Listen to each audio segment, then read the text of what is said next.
see you. Here we are back together for another lesson on taking care of your garden of children's ministry. We have another handout for you for video number 3 on taking care of the garden of your children's ministry. Okay, so we're going to look at today how to take care of your teachers. If you are a children's ministry leader or pastor, this video series is to help you take care of your teachers, keep them encouraged, keep them with vision, and keep them and manage the conflict that you may have in your church. So that's what we're looking at with this garden series on Facebook and also YouTube. All right, thanks for being with us today. If you have any comments, please put them below here in the comments and share with us your thoughts on how your children's ministry is going. So let's start here with lesson 3. What we have is first take time to write down your vision. So we have for Sun in Your Garden, we want to transmit the vision to our team. So as far as transmitting the vision to our team today, what we want to do is write down the vision and also share it with our core team or our main leadership group in children's ministry. And give them an opportunity to make comments or change what pieces of the vision. Now it requires a little bit of maturity on your part because it's difficult to write something and work really hard on writing down a vision and then bring it to your core team or your leadership team and have them go, oh, we don't like this or we don't like that. But honestly, if you take your vision and just pass it to them and you expect to just force it on them, it doesn't work very well to just force things. So if you give them a chance to have some ownership in it, where they say, can we change this a little bit? And you say, yes, let's change it. Now all of a sudden they feel like it's their vision, they participated in it, and you're going to be able to share that vision and promote it in your church much easier if your leaders get to be a part of it. Okay, so that's the first one we want to do, is write down your vision and adapt it based on your leadership team.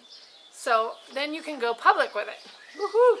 All right, so that's how we're going to share the sun in our garden and sharing the vision with our teachers. Okay, next we're going to water the garden of our children's ministry, which is encouraging the teachers. And so for encouraging, what we want to do this week is give them time, your time. So this means picking up the phone and visiting with them on the phone or chatting with Facebook or WhatsApp, spending time with them. This could be taking somebody out to lunch. Now, usually we say, oh, I can't take everybody out to lunch, or I can't spend money and do this, or I don't have time to spend a bunch of time with each teacher. But what we recommend is that you do for one what you wish you could do for everyone. So just take one teacher and treat them the way you wish that you could treat all of the teachers. So it's easier if you only have 2 teachers. You can take one out to lunch one week and then next month take the other one out to lunch. But if you have 15 teachers, it's a lot harder. So just treat one the way you wish you could do everyone. So take them out to lunch or spend some time visiting with them. Give them a call. Volunteers love it when you spend time with them, and that's going to be encouraging to them, like watering a plant. You know, if you don't water your garden, it will just sag and be sad and droopy. So same thing happens in your children's ministry. If you're not taking care of your teachers, they will get droopy. All right, so the third point we're going to look at today is to weed our garden, and that's the managing the conflict in our churches. Just want to remind you, it doesn't matter where you are in the world, there is conflict in our churches, and you don't need to be like all upset. Why is there conflict? No, this is normal because we're human beings. There's going to be tension from time to time and conflict, but you as a children's ministry leader need to learn how to manage that conflict so that you don't have huge problems, okay? So today what we're going to look at is social media and online presence. Don't ever respond to a complaint or a big problem on Facebook or in social media, because people like conflict. I don't know why, but everywhere you go, people love conflict, and they love the idea that, like, wow, I'm going to write something totally terrible on Facebook and see what the children's pastor does. Don't respond. Don't do it. It's a trap. It's a trap. You will fall into it and say some sentence that makes sense then, but then they can quote you later, and you take your words out of context, and it looks bad. You look bad. You make your church look bad. it can get really bad. So don't respond on Facebook. So what I recommend is that when a teacher or a parent has trouble, when a parent comes to you with a complaint, ask them to send you an email of their complaint. This way you have something written down with a timestamp, and then you can respond with an email that also is written down and you have evidence in the email. Now, the only issue with this is you want to be very careful what you say in an email, because they can copy that and paste that.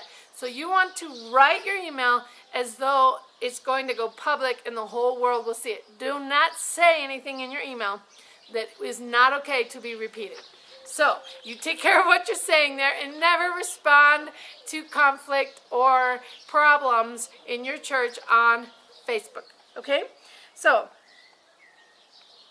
let's see. They're going to bait you, and it's a trap. So that's our third one. Never respond to conflict on social media. So that's going to be how we weed our garden. Keep it clean of pesty little plants that aren't supposed to be there. And keep the flowers growing and keep it happy. So to keep your children's ministry happy, we've got 3 things today. The sun is transmitting the vision to your team. We're going to write it down and share it with your core members or your leadership team and let them change it. This way they have ownership, and it's real easy then to project the vision to your whole church. The second one, we're going to water the garden by encouraging our teachers, and you're going to spend time with them. Give them time. I know it's very expensive to spend your time, so do for one what you wish you could do for all of them. And the next one is to weed your garden. We want to manage conflict on social media. So don't respond on Facebook or WhatsApp or Twitter or any of the other social medias. If somebody comes to you with a complaint or some problem they're having in your church, don't respond on social media. Talk to them face-to-face at church next Sunday. Very good. All right, so this is how we're going to take care of the garden of our children's ministry. Don't forget, we'll have another one in 2 days on Thursday. So this is a video series for those of you who are leaders in children's ministry to help you take care of your garden of children's ministry. Very good. All right, so we'll see you next time for the next video series, number 4. Thank you. Bye. You can receive your diploma. Just one small homework assignment for each of 8 different videos, and you can graduate today.